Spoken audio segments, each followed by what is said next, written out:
And now I want to bring to your attention a woman. I've been watching her on social media quite a bit recently. She's great.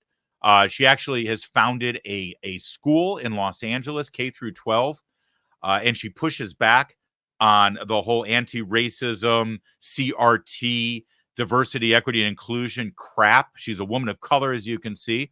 Her name is Callie Fontanilla. She's been putting out great content as a teacher who hates where the education industry is in this country. She's been putting out great content on Instagram and X. And this video, I think, is fantastic. Watch. I'm voting for Joe Biden because of all of the great things he did for Black America in just 3 years. He funded an executive order to research why Black women have a higher mortality rate during childbirth. He funded opportunity zones in minority neighborhoods so that more Black and brown people can create small businesses. He passed prison reform that reversed unjust sentences, and over 5,000 Black men were released from prison. He historically funded the HBCUs more than any other president before him. He invited hundreds of Black people to the White House and had them pray over him. And that's why I'm voting for Joe Biden 2024. Oh, wait, that was President Trump. Joe Biden just funds wars. See, that's brilliant. It's wonderful. And now that you know the punchline, that whole list of things that she just put out there, pretending like they were achievements of Joe Biden, actually were things that Donald Trump did. Let's watch this quick 30-second video one more time so that it really hits home what Donald Trump did. Remember when Donald Trump was running for president in 2016 and he went to Detroit and he said to an almost entirely Black audience, "You've been voting Democrat for like 50 years now. What do you got to show for it? I mean, what do you got to lose? Just give me a shot. Let's see what I do." And, well, here's a list of things that he did. I'm voting for Joe Biden because of all of the great things he did for Black America in just 3 years. He funded an executive order to research why Black women have a higher mortality rate during childbirth. He funded opportunity zones in minority neighborhoods so that more Black and brown people can create small businesses. He passed prison reform that reversed unjust sentences, and over 5,000 Black men were released from prison. He historically funded the HBCUs more than any other president before him. He invited hundreds of Black people to the White House and had them pray over him. And that's why I'm voting for Joe Biden 2024. Oh, wait, that was President Trump. Joe Biden just funds wars. Really great stuff. And she's producing, as I said, really good content. You should give her a follow. But it also helps point out a trend that is not good for Joe Biden or for Democrats right now. She's not alone in being a person of color who is moving away from the Democrats and specifically away from Joe Biden and Kamala Harris. Remember when Joe Biden went on that morning show called Charlemagne the God? It almost specifically and directly targets Black listeners and viewers, because he streams the video now as well, across the country. It's very popular with the Black audience. And you remember Joe Biden went on there and said, "If you vote for Trump, you ain't Black." Remember that? And Charlemagne the God actually had Kamala Harris on, and he seemed to like her. And he famously told Don Lemon right before the election, Don Lemon. Don Lemon. Remember him? Don Lemon. Anyway, he went on Don Lemon's show right before the election in 2020. And Don Lemon said, "Are you voting for Biden?" And Charlemagne the God said, "Nah, I'm voting for Kamala Harris. I mean, Joe Biden can come along for the ride, I suppose. But I'm sick of voting for these tired old white men who give us a lot of lip service and expect our vote and then just disappear after I vote for them." Well, here we are 3 years into the Biden-Harris administration, and Charlemagne the God. By the way, Kevin, I think I just want to go on record here, Kevin, that from now on, I want you and everyone at the town hall office to refer to me as Larry the God. I don't know if I can do that. I don't think it's that much to ask. I've already thrown it out there before, and I realize that you're not doing it. It's not God with a capital G. I'm not asking you to sort of paganize me or anything. It's not idolatry. It's just it's lowercase g. Can we do that? When our show becomes as popular as The Breakfast Club, I will call you Larry the God. All right, done deal. Appreciate that. Deal. Thank you very much. All right, go back to your work now. All right, so Charlemagne the God. He now, after 3 years of the Biden-Harris administration, he's reevaluating his embrace of Kamala Harris. And guess what? He's done. He says, you get what you vote for. He says, let me scroll down here. Great article at Red State, by the way. Who did this one? Jennifer Oliver O'Connell, part of the Red State media empire. He says now he feels burned by backing Harris. I've learned my lesson from doing that, he said. Once they got in the White House, she kind of disappeared. And meanwhile, there are polls that support this that are incredibly dangerous for Joe Biden and the Democrats.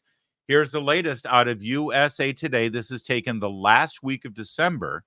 In 2020, he enjoyed 87% of the black vote. Let me be clear here. If you separate men and women out, that makes a big difference. It's 87% across the board, but it was something like 98% of black women. Black men actually voted for Donald Trump more than any other Republican candidate since Richard Nixon, 1960. So he had already started to lose support, Joe Biden did, amongst black men. But when you look at the black vote, as it were, across the board, in just 3 years, because it says 2024, but we're only 2 days into 2024, he has gone from 87% of black support to 63% of black support. If the Democratic Party and Joe Biden in particular can't reliably count on overwhelming support from black voters, and more importantly, overwhelming turnout from black voters, he is donezo. He is D-U-N done. It's over. And that will affect down ticket races as well. Democrats right now are in panic mode over this. They cannot keep their historic lock on minority votes without relying, and they have relied on it. They have, as Trump said, they have taken it for granted. They just know that they're going to get the black vote. Doesn't matter, doesn't matter, doesn't matter. They're going to get it. And now, because of the disaster that Joe Biden has wreaked upon this economy, and especially the contrast you see between the 4 years under Donald Trump, where black unemployment was at its lowest level since they started recording it, versus where we are right now, the number is so bad that he will absolutely get demolished in the most important states. We're talking about states like Pennsylvania, Michigan, Wisconsin to a lesser degree, Georgia. These are states, because of highly concentrated black votes in cities like Atlanta or Philadelphia or Detroit or Milwaukee, where if you lose that amount of support, 24% of the black vote, you're done. And these are states that were relatively close in 2020. So what does that mean? Listen, I'm not usually in the business of making predictions. I don't think you come here to say, I wonder what Larry thinks is going to happen 6, 7, 8, 9 months from now. That's stupid. People who are constantly giving predictions in political media drive me nuts, right? And mostly I don't like giving predictions because I don't want to be on one of those highlight reels. You love that video where they show everybody telling you that there's no way Donald Trump is going to win the election, right? And I mean, those videos are cathartic to watch. I love watching them. I really do. They're great. All those sanctimonious jerks. There's no way Donald Trump will. George Clooney is my favorite one. Donald Trump will not be president.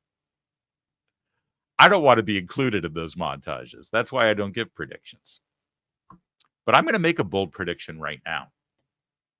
If this trend continues, if Joe Biden, Kamala Harris, and the Democrats continue to see their black support diminish and diminish and diminish at this pace, 24% over 3 years, one of two things will happen. Joe Biden will not be the nominee, and they will find a candidate of color, probably not Kamala Harris at this point, to replace him as the nominee for president. Or more likely, you heard it here first, by the time we get to the convention, if Joe Biden is still the nominee, he will propose reparations as a major campaign plank for re-election. This is who he is. He is an old school Democrat going back to the late 60s. They buy votes. Don't believe me? Take a look at the last election where he put all his money on student loan debt repayment. Remember how they got the website up and running right before the midterms?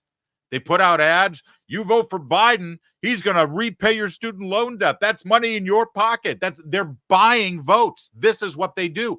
Even after the Supreme Court has struck down the student loan repayment scheme as unconstitutional, he's still bragging about how he has found a way around the Constitution and around the court system to repay people's student loan debts.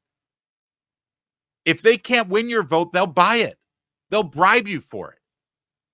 And that's his ace in the hole. That's his trump card. If he continues to see this soft support amongst black voters, mark it down. You heard it here first. Joe Biden will make history by proposing reparations for slavery. He won't give many details. He'll just say, we got to do it. And if you elect me, we'll do it. No details now. Wait until I'm in for a second term, and then we'll lay out how it's going to work. Because it accomplishes two things. It's buying votes, it's bribery, which is what they do, as I just laid out. And it accomplishes a second thing that Democrats do and that Joe Biden in particular does. It divides this nation. It divides this nation in the most cynical way across racial lines. We never believed any of the crap from him about how he wanted to be a unifier and heal this nation's wounds. No. He has thrived his entire career on division. Don't believe me? Ask Robert Bork's family. Ask Clarence Thomas and his family. Ask Mitt Romney. Mitt Romney, of all people. In 2012, Joe Biden said Mitt Romney was going to put black people back in chains. This is who he is. This is what he does.